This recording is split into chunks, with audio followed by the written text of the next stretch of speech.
COVID-19 vaccines, home appliances, almost everything that we need is a product of science and technology.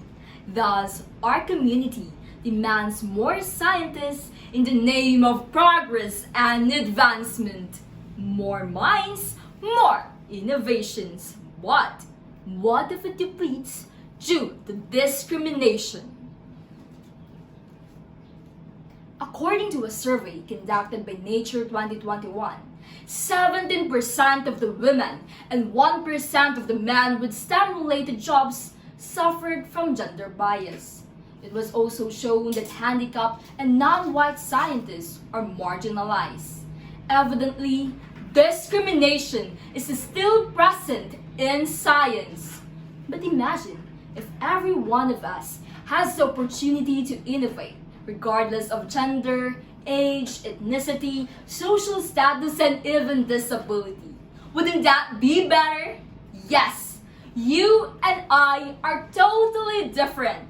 But with this diversity, we can come up with a variety of systematic plans to build a science-based community where everyone gets to know science and can provide research-based solutions to community problems.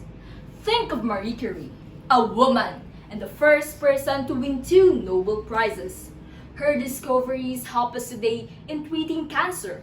Stephen Hawking as well is physically handicapped, yet it didn't hinder him from discovering that black hole isn't actually black. Who would have thought of that? Lastly, George Washington Carver. His contributions are beneficial to modern agriculture. As African American and a part of LGBTQ community, he defied racism and gender discrimination in agricultural science. See that? You're a man, woman, young, queer, older, what? Don't worry, because science is for all.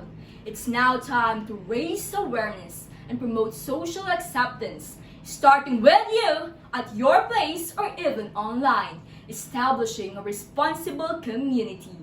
As Joel Barker says, vision with action can change the world.